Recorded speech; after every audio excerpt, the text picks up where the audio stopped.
Anyway, welcome everybody to the Five Stack is here, and what a day. It's a five stack about one topic. We got five different topics, all having to do with Trump's amazing tariff off yesterday. Zev Shalev is the Hey host. I guys. am the co-host. Zev is Uh, here. And you've done some great work, my friend.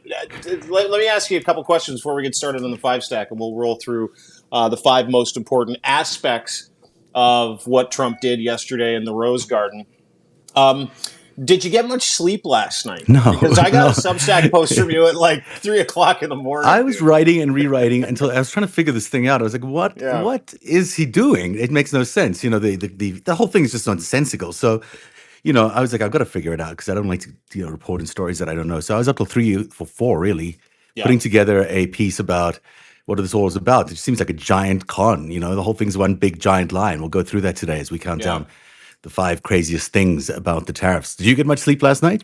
Yes, as a matter of fact, I did, but I was up very early today because you know what happens when you get sucked into the Substack world, and I absolutely love Substack. Like Yeah. I've been turned right on to Substack. I've got a couple 100,000 followers on Twitter now. I've effectively abandoned that because it's like this Bring him community over. full of beautiful people, and so Yeah. I was busy reading, catching up on what was going on, and so I got up this morning real early and I penned a little bit of a piece on the Armageddon that was going to come today into the markets and what Trump did yesterday. And I turned out to be almost as prophetic as you with my Substack piece this morning. I So, didn't see that one. I saw the other ones you posted, but I didn't see that one. So I'm not up early enough. I don't think I don't see those early.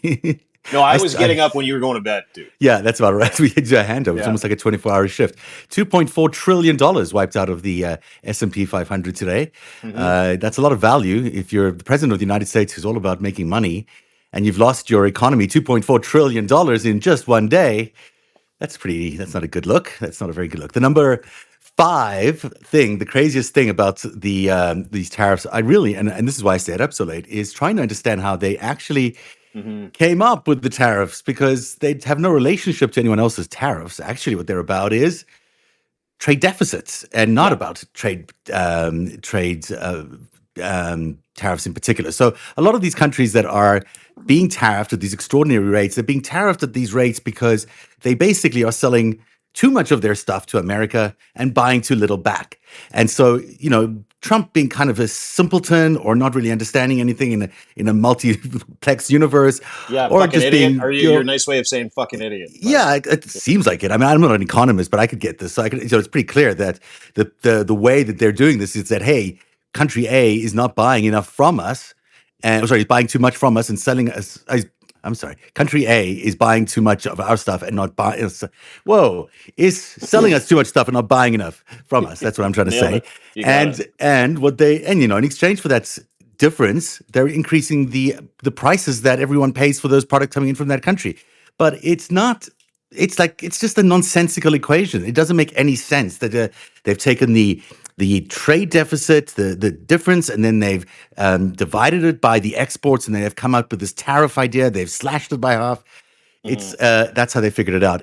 I'm not an economist, as I said, but it is, even to me, seems like the stupidest thing in the entire world to be imposing this. So, in my mind, the real reason this is being happening is not because of tariffs. It's not because of anything other than No.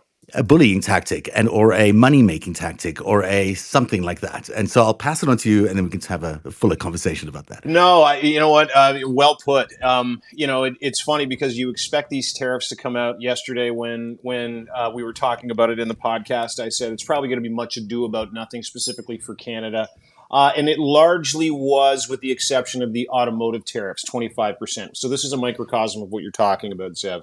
And it largely was. What he did was he went after countries who sell, as you pointed out, more into the United States than the United States gets from them. So, or Mhm. vice versa. So the real issue that we have today, trying to understand what happened, is the formula that you pointed out, which is the amount of money that goes in and out of the country according to the amount of money that goes in and out of the other country. And so Trump magically, if you watched yesterday, his awkward fucking chart where he had that chart and then he had like 67% next to China, Yeah. actual tariffs. Those were all made up. Those were all made up numbers. They were this Rubicon or this like it was the nexus of stupidity. And I'm watching Jim Acosta today. He said thank you to me in the comments, by the way. I Oh, thought that nice. was nice. So I was watching Jim Acosta today, And he said the same thing, which is what I couldn't understand, is what those numbers meant. And they meant nothing, essentially. Krugman basically said, I don't know if you read him today, he effectively said, those numbers are gobbledygook. They were guessing. They're trying to make it look like, he was trying to make it look to Americans that we've been getting hosed to the tune of 67% or 50% or 40% to what it is that America isn't doing and they're not doing for our economy. So what he effectively did was lie in a chart and then told them, I don't know if you watched the actual press conference. He said, "Hey, take those things away from me. I don't want It to was look at really them funny. anymore." I thought that moment was actually very telling when he says, firstly, he says we didn't want to bring them out here because we are on bigger Yeah. sheets because of the wind, and we thought that they'd blow away. So we bought these smaller charts out here, and then he says, take them away afterwards. It was like I felt like he was just didn't want everyone to see the stupidity that he had on those charts. Yeah, it So he was was trying to almost hide them. it was You know? akin to him drawing that like longer tornado or longer Yes, hurricane. remember that. It was the exact same thing because those numbers were made up. And so he, like, you're not an economist, as you said. He's also not an economist. Clearly, he's not an economist. I think the Dow lost, I think 4% today. Nasdaq lost almost 6% today. 1,600 basis points on the Dow. The S&P lost, I believe, 4 points today. So again, clearly not a fucking economist. And the prop that he used to try to sell to people was also fucking fake, which I thought was absolutely fucking hilarious because he was like, quick, get those things out of here, to your Yeah. point. Yeah. Yeah. Look, I mean, he this is a con job. He is Yeah. good at this. This is what he's done all his life. He's been able to convince people that the things he sells are of greater value than they really are. He's licensed his name around the world for billions of dollars, even though it's really a meaningless kind of name. He has sold cheap goods from China into American luxury homes for a long time at inflated prices. He's basically laundered money from Russian mobsters all his life. That's how he's made his billions. And he operates as a front for mob organizations around the world. I mean, this is who he is. He's a con artist. And, he did it during The Apprentice. He's not really the CEO that he claimed to be during The Apprentice. That was all one big lie. And he lied his way into the presidency. And now he's lied his way into the presidency again. And America's believed the lie yet again. And now the lie has come home to roost because Mm-hmm. it is going to start hurting people because he's trying to make money at the end of the day. This is, in his world, money is everything. And Mm-hmm. he's trying to make a huge profit. And he's going to make it off the backs of the American people and give that money that he's making to him and his friends and make a fortune out of that way. And that's the sad thing about it. I think it's interesting that Canada is and Mexico ended up being sort of excluded. I mean, they were because of the COMSA, USMCA. They have some protection there. That's why they weren't really tariffed. And except for the automobile tax that or tariff that he's instituted, they were sort of largely left alone. Largely, there's some other tariffs that were Well, were, were they've included. already slapped tariffs on steel. They've slapped a Yeah. 10% surcharge tariff on So they've energy. done that already. So they're already Yeah. pretty. But you know what's interesting there? It's because Canada already has a surplus with the United States. So they couldn't put Canada on that chart. They probably couldn't put Mexico on that chart, probably for the same reason. I'm not 100% sure. So what were they going to say? Canada, the ones we have been saying have been ripping us off forever.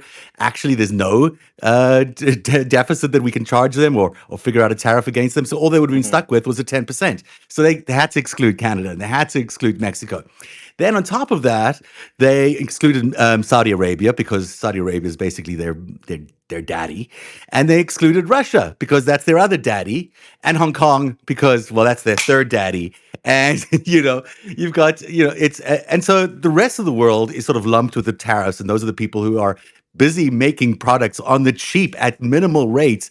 Sending you these Nike boots or Nike sneakers that you can buy for $100 in your store. They're getting paid 20 cents an hour to do that. And you're hurting those countries. Those are the Mm-hmm. countries you're going to be hurting.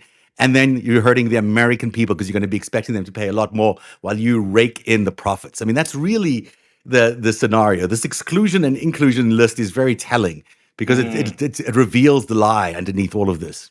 Yeah, it really does. And to your point, leaving alone Russia, North Korea, Cuba, every other country in the axis of evil, goes after China, but leaves Hong Kong alone. Yeah, it's weird.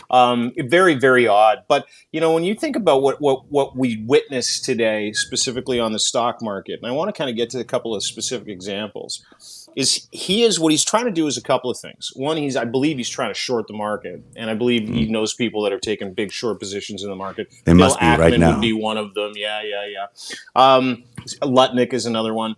But they're also trying to, we talked about this yesterday as well, pivot towards crypto or Bitcoin and the Federal Reserve. So this could be some kind of rugging. There could be few different evil aspects to what he's trying to accomplish here. And I wouldn't put it past him to destroy America to line his own pockets, because he destroyed America to try and stay in office. So let's just put that out on Front Street. There's no doubt in my mind that people are profit taking off this right now. There are Without people question. there are people who knew this was coming. And not many, but there are a few people who knew exactly what was coming, and they were shorting this market beforehand. They must have. Yeah. I mean, this is the kind of thing that he thrives on. So there's no doubt that people were expecting that drop in the stock market last night and made a lot of money off it. It's a simple short, and it's not a complicated thing to do in this day and age. So No, and if you mass produce your goods in China like Nike does, I believe they lost 20% today. Like Apple does, I believe they lost 400 billion in market cap today as well. And one of the smaller kind of microcosms, which really explains how ridiculous this is a really cool hipster American company called Restoration Hardware. right.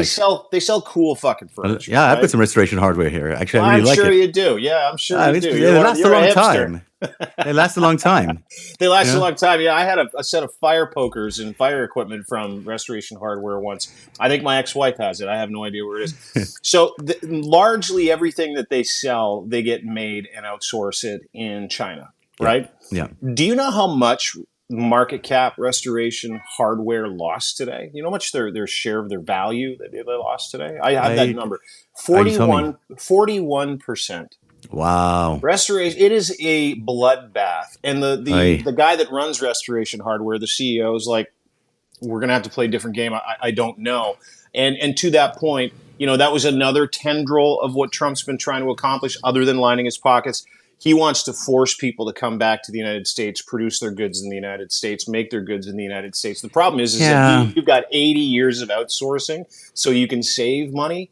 And those relationships are so deep, it'll never fucking happen. You'll get performative manufacturing opportunities from some of these companies, but dude, you know how hard it's going to be. Like most of our shit is made in China. So like if you're Restoration Hardware and you're making all your stuff in China, right? Yeah. And now you got to according to Trump, you got to build a factory here in the United States and make it here. So you build a factory, really expensive undertaking. You hire these expensive workers at $22 an hour, whatever it is it costs to hire somebody.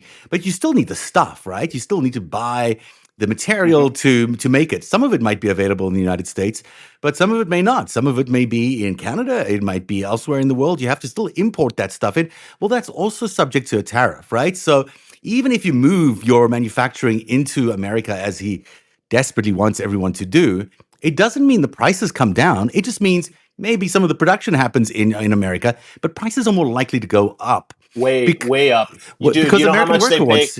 Well, do you know how much they pay like a 12-year-old Chinese kid at Foxconn to make a fucking phone? I don't know that, but I can tell you how much they pay a Nike worker to make the Nike sneaker in Vietnam, and it's 20 cents an hour. 20 cents an hour.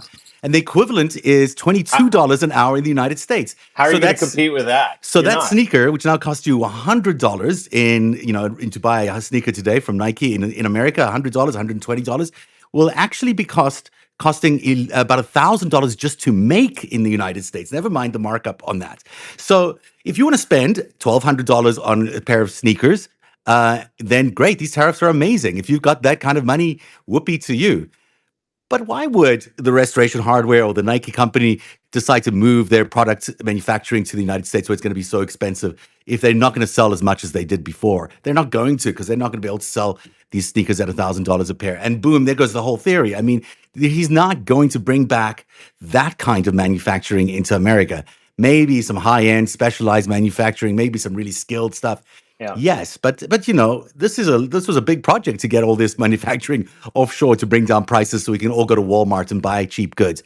And now he wants us to eliminate that. It just makes well, of course it makes no sense because financially it doesn't make any sense. Logistically it still doesn't make any sense. And you're talking about China, making goods. Let's stick with restoration Yeah. hardware and kind of game that out just for a Yeah. quick second.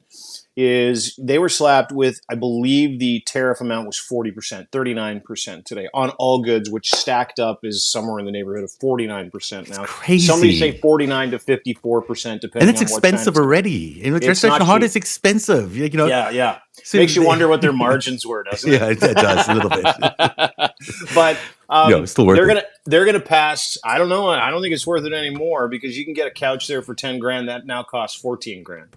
Like Wow. that is the cost that they're going to have to pass on because as you just pointed out, you can't just open up a factory and start building the shit. Yeah. It takes years. Same thing with the automotive industry. 25% on automotive for Canada and Mexico. Again, we'll get to Canada in a minute, but they're going to pass that cost on to people immediately because you can't just decide to open up a whole bunch of new auto parts manufacturing assembly plants, ganterings, massive factories. It takes, how long it takes to build? Yeah. This is Like still a long 8 to time. 10 years, dude. Like it's just it's bananas. Like none of it makes any sense. It makes no sense as well because, like, say you're an American manufacturer of something, but you now are in a position where, hey, my product's actually worth more because the demand has just gone way up.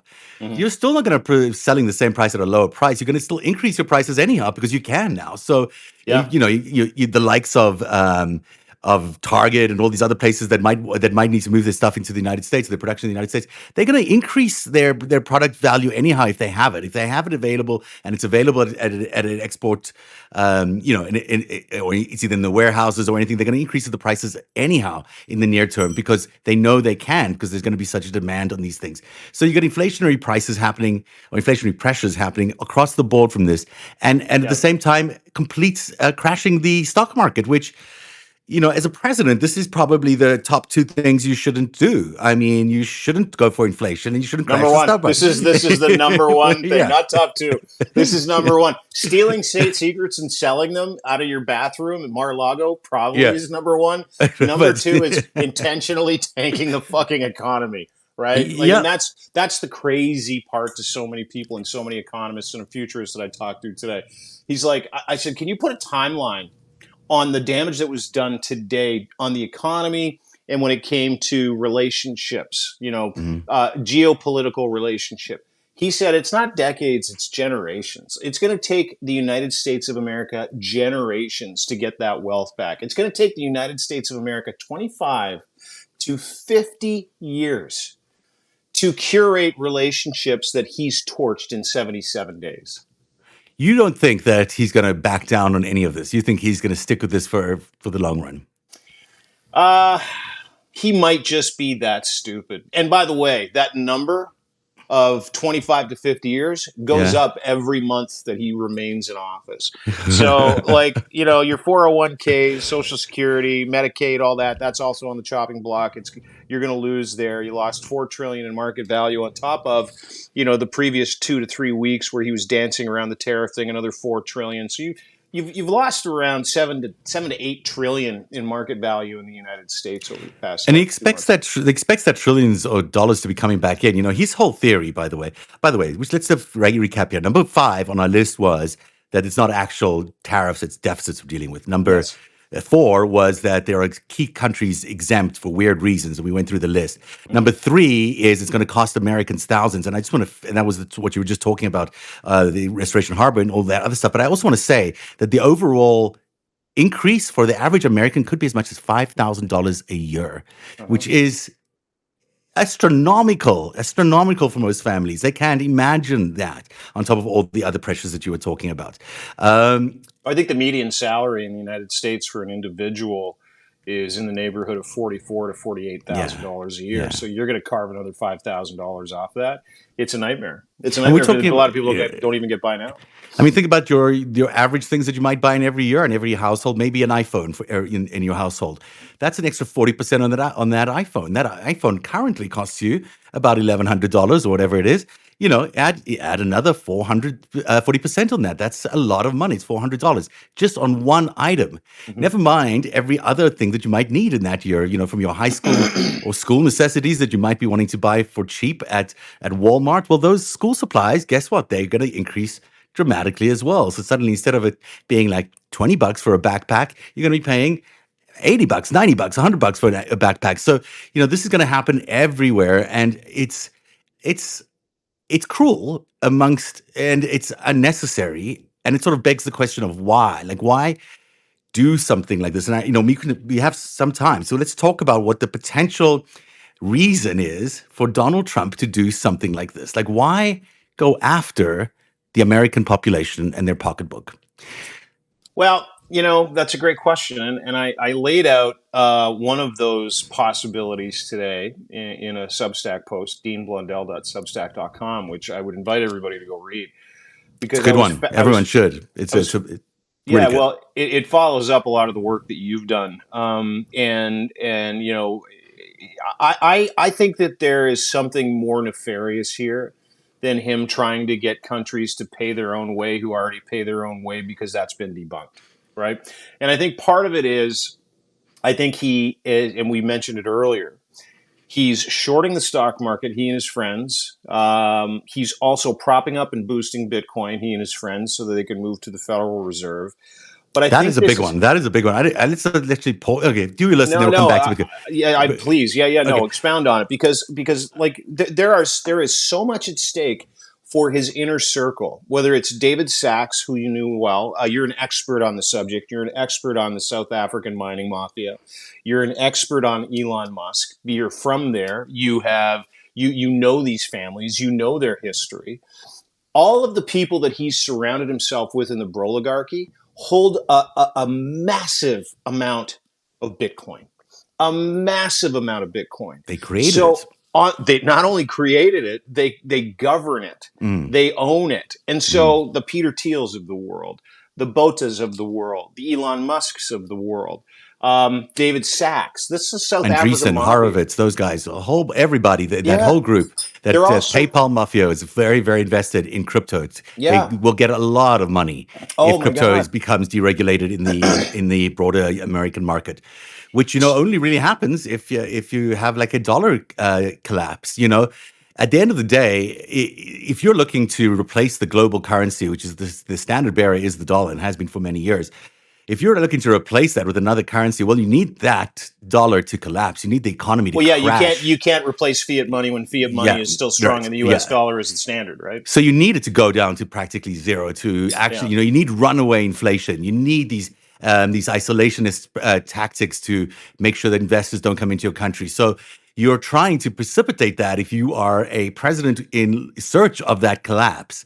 You're Hmm. doing exactly what he's doing. You're looking for a massive tariff shock, which is the one thing that he can control and manipulate personally. He doesn't have to get approval from anybody else. And then you're looking for this runaway inflation. And what he talks about, trillions and trillions of dollars are coming into the coffers. It's true that there will be lots of money coming into the coffers in the short term. This is what happens when you increase tariffs. There's money that pours in, and you can justify your tax decrease for the rich people and your Yeah. tax increase for the poor people, which is what he's doing. And because you'll have this effect of it appearing like there's additional money coming in. But Hmm. it's not real money, because that money is being paid by your citizens, not by the countries that are sending you these goods. The citizens of your country are actually sitting there paying you month after month and for these increased in tariffs, and you're pocketing them as a tax, basically. So the American citizens get poorer and poorer and poorer. They're paying more and more for these things. When things cost more in the public space, that is inflation. And that's when you get runaway inflation. So tariffs will bring huge runaway inflation on the American economy, and that can tank the American dollar because it'll become practically useless. And that's what happens country after country after country, where you see these crashes where their dollars suddenly devalue or their currencies devalued to a crazy amount. Argentina is a good example. It's because of runaway inflation. So Yeah. the tariffs are all about crashing the market, creating inflation, and then getting rid of the US dollar for the crypto bros. I mean, that Yeah. seems to be a scenario for me. I mean, at least one scenario it could be. Well, and let's extrapolate that over a year. You point out that tariffs might be a good way to make money in the short term, and it might be a good way to bring money into the coffers. The U.S. has 35 trillion in deficit that they're sitting on right now. He says he's trying to accomplish wiping out the deficit and the debt, and so he's got all these harebrained schemes like, passports for $5 million, said he was going to make 100 trillion off of that. That's a lie. Always inflated, et cetera, et cetera. But back to what you're saying about inflation. This is a tax that's passed on to people that are making a static wage, right? A lot of these people are not going to be making money that keeps up with the No, inflationary spending possible. and all the other stuff. So, and I'll give you an example. I just recently moved. One of the reasons why I moved is because where I was living, they kept jacking up the fees every month. So, and I'm like, listen, I don't want to keep spending that because Yeah. my income was the same. My Right. expenses were going up. At some point in time, that becomes untenable. Yeah. With in America, where the minimum wage hasn't moved from 7.25 an hour in 30 years, 20 years, whatever it is, maybe it was less than that, 15, 20 years. And inflation is going up, and then they add this tariff tax and pass that on to people. You're looking at 20 to 30% over a period of time. America can eat it. Some people in America will eat this for the short term, but Yeah. they're just simply going to run out of the ability to actually survive. Yeah, and there's not enough flexibility in their credit market or anything like that to really handle it because they're already over leveraged in so many ways. So they'll eat it a bit. So, you're going to get these increases. I mean, there's no doubt money will flow into the government for a period of time. Now, I think they might try to steal that money, knowing this particular administration. But let's assume. No, I mean, no. I mean, that's Donald what Trump, you. 34-time felon, convicted adjudicated rapist, guy who stole money from kids' cancer charities, guy who lied about his income tax so he could inflate, the cost of what he was trying to do. The guy that never pays taxes and lies about it. No, He might you think actually he's want to going to steal. steal? Yeah, I think he might want to steal some tariff money when it arrives in his. Because I think at the end of the day, this is going to be like money sitting around. They're not going to, He talked about it yesterday in his address when he was like, "Oh, we were so rich back then, we didn't know where to spend that money." Isn't that a good problem to have? Dude, Um, the wage gap back then. yeah, Like, if you know anything about the age of the Rockefellers and the yeah, Gettys, and if you know anything about the massive fucking gap between the richest Americans and the poorest Americans that hmm has closed over the past 100 years yeah. because of democracy and because of fairer Has it wages. closed or has it increased? I don't No, know. it's closed. Okay, It has been expanded over the past 15 years to the yeah, point where it's even worse now. And so what he's talking about is going back to a time when the elites of the elites, which he has always wanted to be, right? hmm Even when he was pretending to be John Barron, giving fucking fake interviews, telling people he was worth 5 trillion, yeah, billion, yeah. gazillion dollars. He's always wanted to be in that group. Well, this is a chance for him to do that. A lot of this is ego as well, where he A gets to lot of put it. a little distance from, the con job of himself being in that elite group of elites.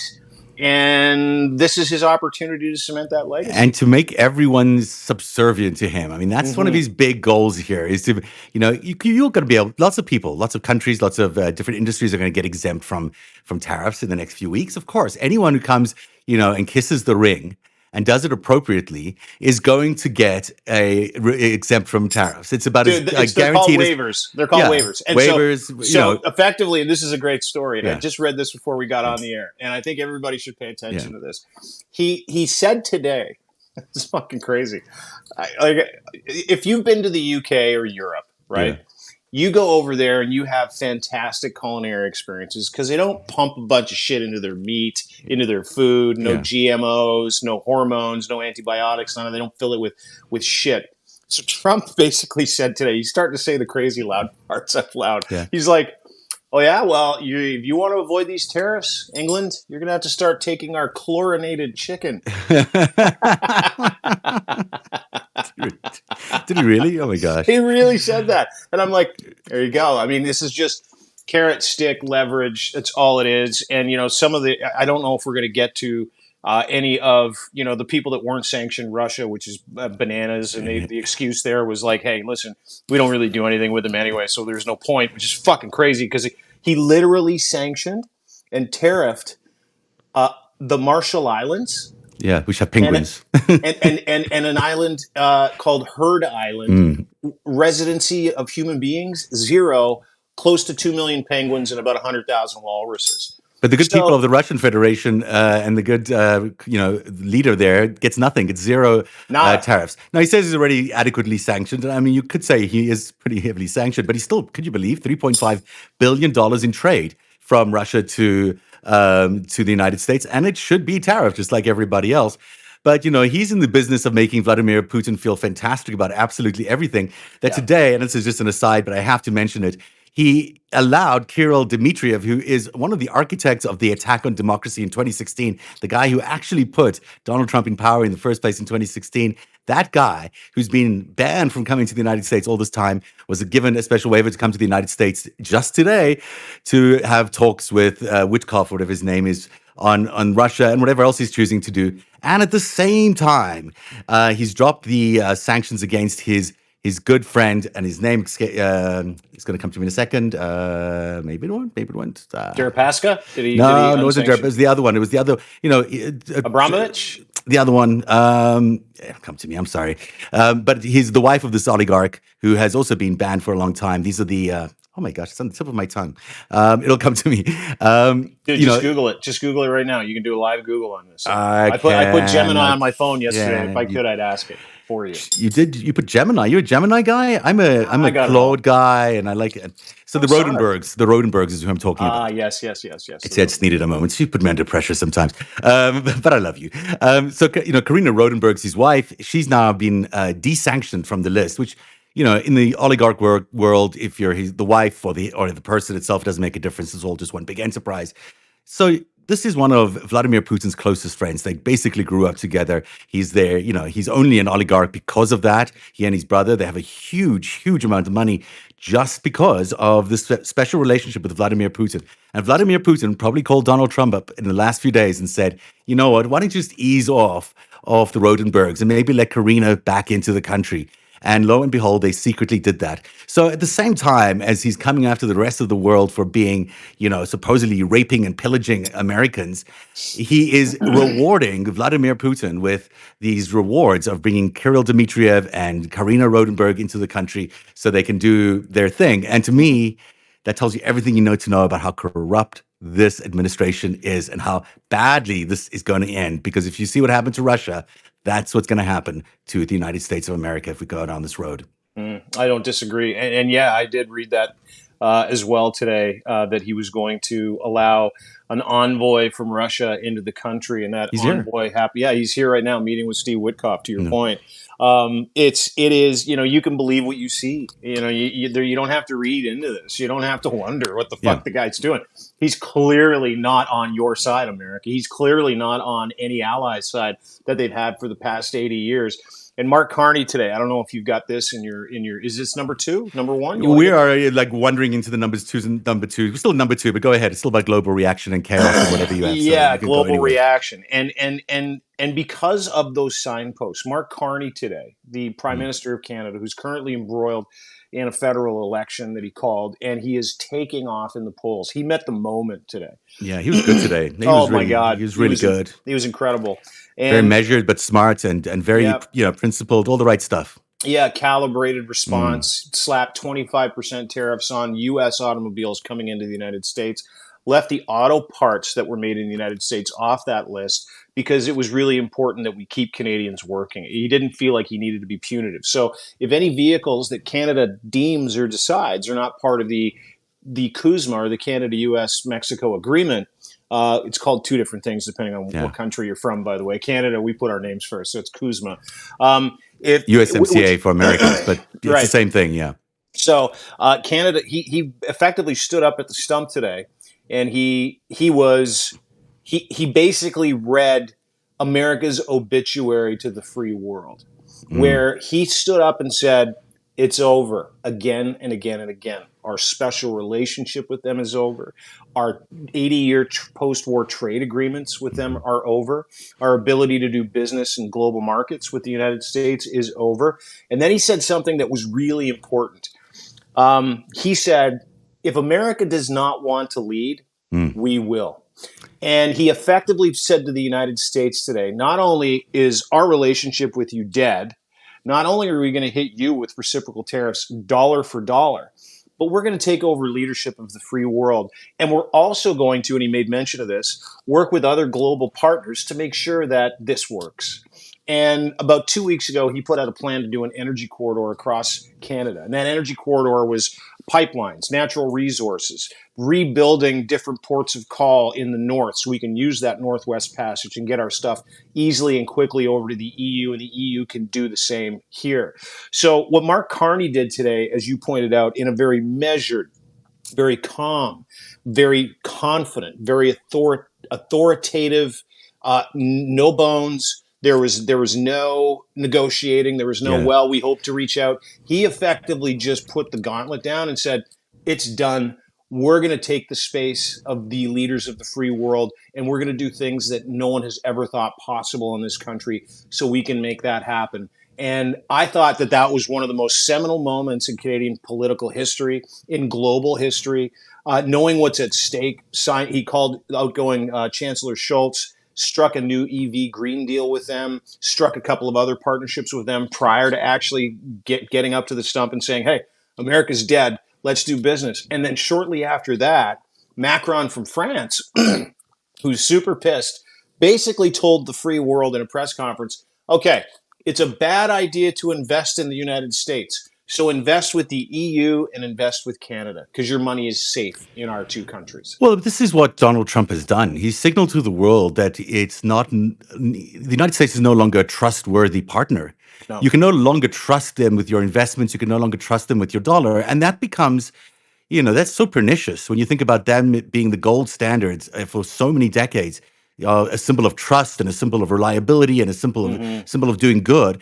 And they're abdicating that in front of our very eyes. And it must break Carney's heart to say this, that if America doesn't want to lead, Canada will lead. It's not that they're leading because they want to take over America's position. Canada's leading because America's abdicating in that position. They're giving up this Mm-hmm. role of being the moral compass for the world. They're giving up this role of being the country that you go to when you need something sorted out, the moral standard bearer. They're just giving it all up. Yeah, but it's And not. But listen, it's not a bad thing.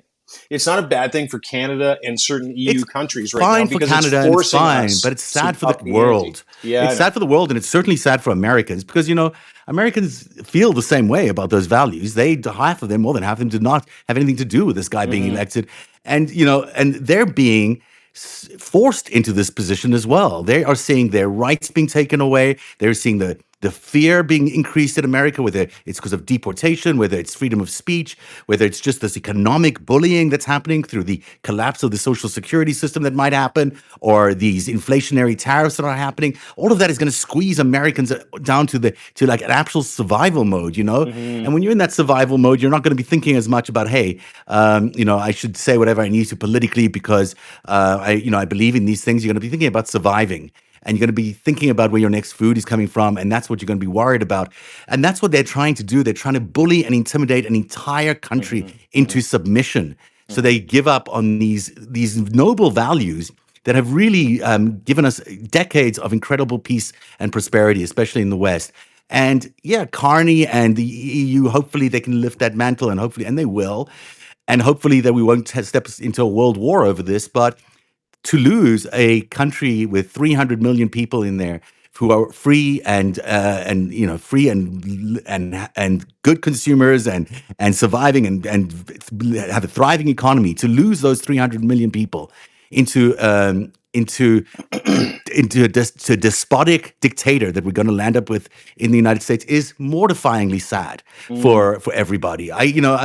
We should be freeing people more and more every year in the world, not subjecting them to even more dictatorship and more authoritarianism. This is the sad thing that's going on. It's not about money, and it's not about the tariffs, and it's really about we're taking away the human spirit of these people, and that takes away the human spirits from the rest of humanity, because we Yeah. need people to be free. And I'm sorry if I'm going on a little bit here, No, but no, it no, no. makes me mad Yeah. that this guy is going to get away with taking all of the stuff that Americans have for 250 years have been trying so hard to build this legacy, to build this perfect nation. And this guy is going to come in there and trample all over it, destroy all the alliances, destroy the economy, and hurt Americans left, right, and center. And he doesn't care who it is. It doesn't care if it's your grandmother or your sick kid or the kid that he's going to send into some stupid war to fight for Vladimir Putin. He doesn't give a shit about any of those people. All he cares about is his power and his own personal wealth. And to me, that's just despicable. Mm-hmm. Sorry, I'm. No, no, you bring up a good point, and several actually. Well done. Listen, there's a sadness associated with this. We laugh a Mm, little bit about mm, his stupidity, how much of a fucking dotard he is. Guys like Pete Hegseth, conducting business on Signal. Guys like Witkoff conducting, top secret business on Gmail. Pam Bondi being the village idiot. Caroline Levitt not being able to answer a fucking question. But this is a kakistocracy, and that's really the unfortunate part, is that when people in power know that they're not smart, know that they're stupid, and know that they're doing something wrong, they need to be authoritarian to be able to keep people in line. And how do you breed authoritarianism? You breed fear into a population: financial fear, physical fear, fear of exactly. reprisal. And that's what's happening in the United States of America right now. And it is so painfully evident. And I was thinking about it because part of me, and you asked me a question earlier, part of me is like, there's still time to turn it around. There isn't. There isn't. The United States is over. It's over right now. And to your point, 250 years, can they bring it back? Can the people of that country bring it back? I sure fucking hope so. But I like to put myself in their shoes. What would it be like here in Toronto, Ontario, Canada, where I live, if our prime minister was the dumbest man in the country, had the most power in this country, and decided to satisfy his ego and his executive global relationships by hurting me and my family and all the people around me, by destroying democracy and the way of life as I knew it, by hurting people that you swore an oath to protect? I would be fucking mortified to the point of trying to militarize my friend groups into doing something. And you got 377 million people in the United States, Mm, 375, mm, depending on what census you look at. I cannot imagine, we're looking at this from the outside in. Canada's got lots of triggers. We're a safe environment. Your investments are safe here. We're completely free. We're not being tariffed or mm, taxed. We are being held up by who I believe is going to be the best prime minister who will ever have the reins in this country. We're being held up by social programs. Sure, there's burps and farts of Maple MAGA. Pierre Poilievre is losing spectacularly in the polls. The Donald Trump wannabe up here in Canada, because we get to see this dry run of what's happening in the United States. And to your point, I have never, ever, ever run into an American on vacation in America. I went to the Stone Show in Chicago last year.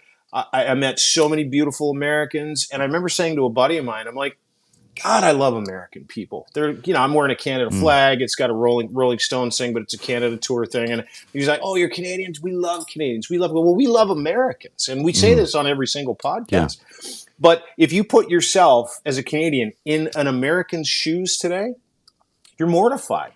Hmm. Specifically, if you're an American that has the ability to exercise critical thinking or common sense.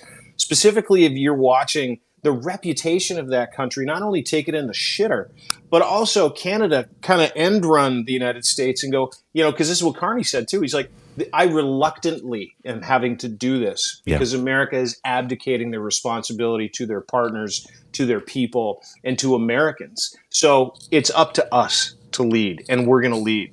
I was so fucking grateful when I heard Carney say that today, because if you put both of those gentlemen next to each other, you got a world beating banking economist who is in charge, and then you got a fucking con man in charge in Hmm. the United States who In the has middle of a crime, in committing a the crime in real time. yeah.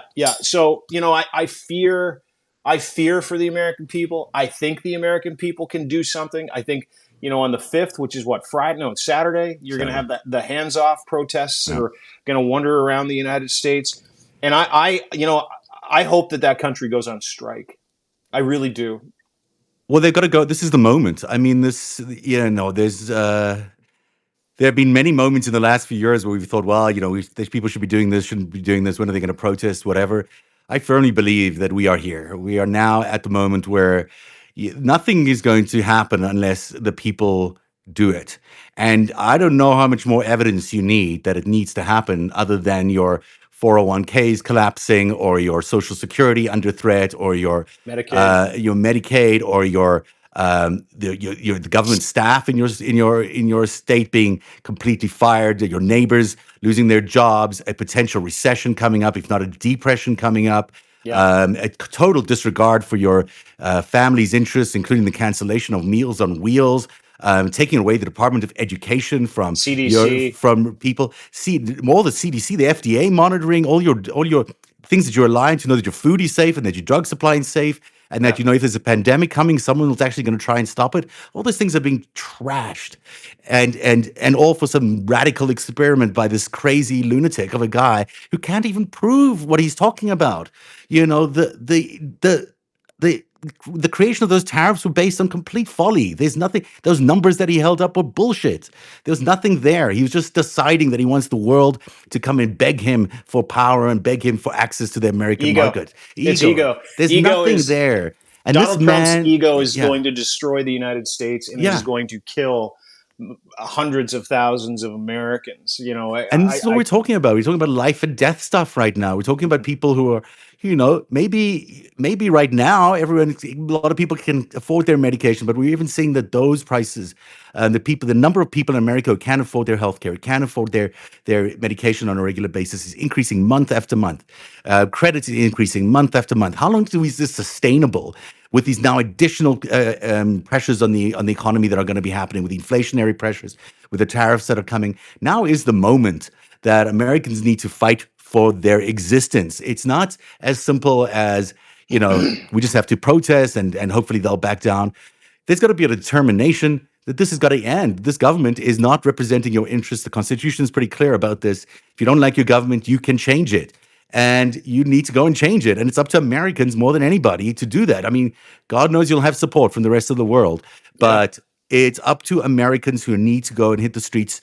And they need to do it with the kind of determination that that can be heard and felt, because this man only is going to respect that kind of awesome power that can be there, and the American people General can bring strike. it. Yeah, general So strike. That's what's up. I mean, mm, you have to do it. America is well on their way. Hearing lots of rumors of a planned general strike. And I started. It's funny because I don't know if you're watching 1923 season 2 is out. Really enjoy that show. yeah, Actually, 1923 Yellowstone ripoff from the middle. They got 1883, then the Yellowstone, and then 1923 is in the middle. It's great. Harrison Ford, Helen Mirren, yeah. and there are some scenes. This is during the suffragette movement and prohibition, right? 1923. And there are scenes in that movie that really kind of made me think about, or that show that really sort of made me think about America today, is that women who didn't have the right to vote brought America to its fucking drinking knees back then during prohibition. How so? Well, they said, "Hey, we're not going to bang our husbands, and we're not going to work, and we're going to just take to the streets." So mass protests back then, where women are like, "Fuck you! You come home way too drunk, you beat us, you hurt our kids, and then you go to work, and then you lose your job because you're always hammered." And they got the United States government to ban alcohol. like like that. I didn't know that. That's interesting. I Oh didn't know yeah, that was that's interesting. absolutely. And so, like, listen, the scene is set. This is entirely possible. It happened in the province that I live in a few years ago, where the premier, who's a total fucking corrupt villain, decided that he was going to screw teachers and support workers at schools over. So every union, the Ontario Federation of Labor, the biggest union aggregator in North America outside of Unifor, basically said, general strike. We're going to start rallying on Queen's Park tomorrow. Doug Ford, the premier, backed off immediately. And he said, please don't do the general strike. We'll give you what you need. Just go back to work. Okay, great. Go back to work. It is entirely possible for the United States of America and the people in that country to pull a prohibition strike again, to pull a general strike again.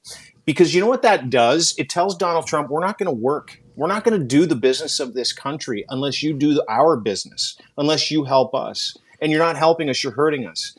And unless you step down. Like if you had 75% of that country just decide they're not going to go to work for a week, start with 1 day, next week make it 2 days, next week make it 3 days. If you had 75% of the United States of America go to the park as opposed to go to work in their factory jobs where they're getting hosed, or go teach for a fucking pittance. If you stood up to that government, you would have immediate answers. You would have the military and the people in the industrial complex go, we're not going to beat the shit out of our own people.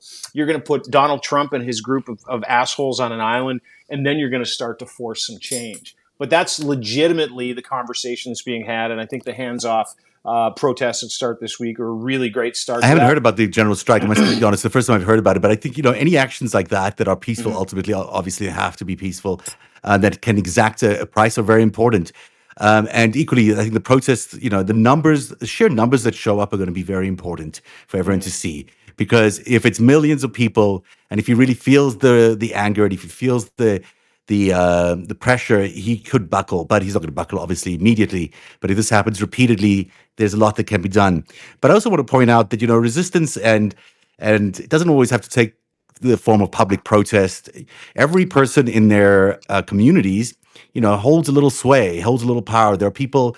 There's a great story, I think, out of the Belgian resistance or the French resistance, I think, where the execution orders for some Jewish families were not delivered by one mailman to the executioner from headquarters of the Nazis when they took over Belgium, and and those actions, this one guy who's a federal worker, was a public worker in Belgium who did not deliver what he knew were going to be the execution orders, saved all these families, and people can apply that mindset into everything that they do every day and who they help every day and how they support the people that need the support and how they can interrupt things if they need to interrupt things that might lead to great damage. And so the Belgian resistance and the French resistance are really interesting if people want to Google them and understand how they worked, whether it was as a propaganda, not an anti-propaganda world where they were providing truth to their communities, whether it was through some civil action, some of it maybe was militarized civil action, but they certainly had a lot of civil action. They helped people escape from different places and put them in other places if they needed safety. They had networks inside communities that were safe places where people could go. They worked with their neighbors in their neighborhoods. And that kind of stuff can also be very, very effective Mm-hmm. in Mm-hmm. sending a message. And it's not illegal. It just basically says, this is our land. This is where we're in control. And we're not going to let you come and tell us how to live here.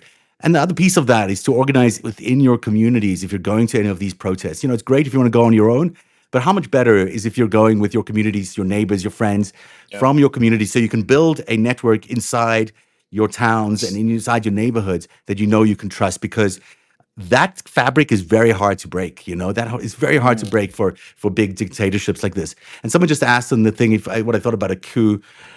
I mean, look, do I think the military is behind Donald Trump?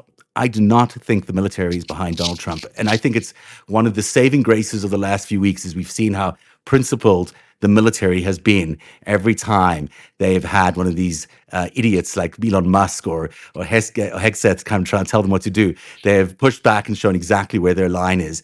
And that to me says that if the military is not behind Donald Trump, he is a paper tiger. Mm-hmm. And enough of a protest, enough serious resistance is enough to push him back from his current policies, or maybe even push him down completely. So that's why people shouldn't give up hope. I think it's just this is the story, and this is how tough the story is going to be. But it's going to be a story of ultimate resistance, and I think that people should steel themselves for a difficult time. But protests are invigorating, so I hope everyone goes on Saturday. Yeah, I do too. And to your point, the general strike business, that's kind of a peaceful nuclear option, but get into good trouble, as Cory Hmm. Booker said, and get into good trouble by not doing what you're told. I mean, like, and in people in key positions can make those determinations in real time, but so can you. So can you as Hmm. an American. So can you as somebody that doesn't want to partake in being told what to do, how to act. I mean, I thought America was based on freedom, right? You have the freedom, and Donald Trump effectively stands for that freedom, or he says he does, he doesn't.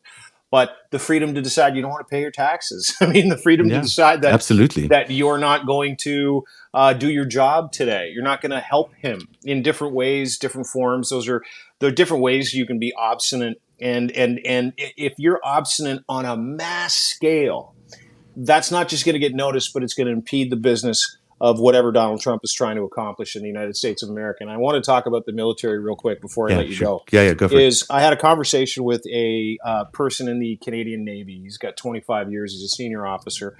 And we were talking about this very thing that you're talking about, right? When you know you're being led by fucking morons. Mm-hmm. And I said, what is your take if Canada put a Canadian version of Pete Hegseth, some guy that served in the army, but he was a weekend anchor with a drinking problem and a whole bunch, like zero experience in managing people. He's just a piece of shit. Yeah. Someone who's wholly unqualified, who hasn't, served his country with distinction like, the men and women in that country have. And he said, dude, we wouldn't listen to that shit if he was in charge of us. Someone like that in charge of the Canadian Navy. And I'm trying to get Vice Admiral Norman on my podcast to talk about this very thing. He's like, dude, and he goes, I'm friends with U.S. soldiers who are not just embarrassed, they mock him behind his back. Yeah. And there's going to be a time, he said, when the American military, real men and women who serve that country with distinction, go, nah, dude, 100%. not happening. They don't buy this stuff, and they would never have let these things happen. They would never have let Signalgate emerge if they would never put their Secretary of Defense in any danger like he put himself into if they believed in him and trusted him. They don't trust him. They let him go and do this and let him hang out to dry. The same with this Waltz guy who's. Did you read about Laura Loomer today? Laura Loomer walked into the White House, said, "Hey, you got three leakers." Yeah, the president's mistress shows up. This crazy right-wing extremist walks into the White House somehow right after he makes this world-changing tariff announcement and convinces him to fire three people, maybe four people from the National Security Council. Out of just, I don't know, her theory, I guess. I don't know what the theory is. That they were leakers. They were bad leakers, yeah. One of them is like a career, guy who worked with the Secretary of State for Marco Rubio for many, many years. He's really respected in the House Intelligence Committee and in the Senate Intelligence Committee. He gets fired because of Laura Loomer, the president's girlfriend, who shows up out of nowhere. We haven't seen her for a while, putting a lipstick on outside, and then demands that the three National Security Council people get fired. Who the hell? This is Laura Loomer. This is the same Laura. She's insane. This is the same Laura Loomer that is a 9/11 denier. The same Laura Loomer who chained herself to Twitter's head office. Remember that? You remember that? The same Laura Loomer who lost a seat in the Florida special election a few years ago, and then took to Twitter to start screaming and crying, screaming, "What about me? Yeah. What about me?" And she's also Trump's side piece. So she's side piece, and she was so close to him during the elections. They had to actually remove her because it was getting so obvious.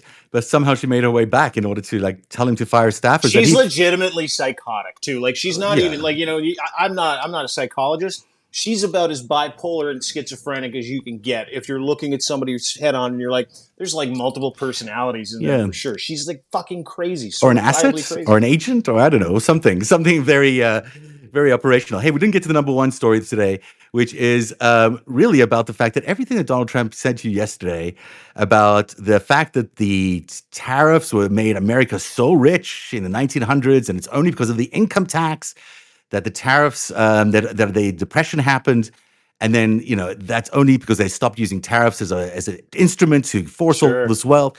But that was all bullshit. It was not only bullshit; it was a complete inversion of the truth. So when he said that tariffs didn't cause the Great Depression, in fact, they didn't cause it. They worsened the Great Depression by a lot more. So people need to understand that this man is a con artist, and those words that come out of his mouth might sound really convincing, and he might sound like he's telling you the truth, but he's selling you a bill of goods. He's a snake oil salesman. That's what he is, and he'll sell you anything. And if you buy it, you're crazy. But unfortunately, what he's doing right now is selling America, and that's the worst part of it, is that he's selling out America and he's selling out all the people who fought so hard to make America the country that it is, and the legacy that all Americans have had for all these generations of people that have fought so nobly for these great principles that we all believe in. I mean, every single human being in the world loves freedom and loves America for the freedom it represents. So I hope that people don't get too demotivated by today and keep keep their spirits up and keep fighting for all that great legacy that's been built up in you for so many years. Yeah, so do I. You wrote a great piece about him being a con man and kind of laid out that argument on your Yeah, Substack. I'd encourage everybody to go subscribe to Zev's Substack today. That's really the bottom line: is America yeah, has been taken over by an authoritarian con man. He's been a yeah. con man for 78 years. It's not going to end anytime soon. He's an idiot. He's a moron. He's mean. He's not just morally flexible. He's morally reprehensible. He's a rapist. He's a felon. He's a money launderer. He's a liar, a born, proven fucking liar. That's what con men are. And you are being conned on a massive scale if you Hmm. believe him. And a lot of people are being conned on a massive scale to the point where they're giving away their lives pridefully. They're Mm. like, yeah, we'll pay way more for products because he says it's good for us. Yeah. It is a cult, and you have been fucked over by a guy who literally runs a cult. So keep your heads up, America. Take action. Do what you got to do. And as always, Canada sends you our best. We love you today. Have a good night, everybody. Thanks for being here. Bye bye.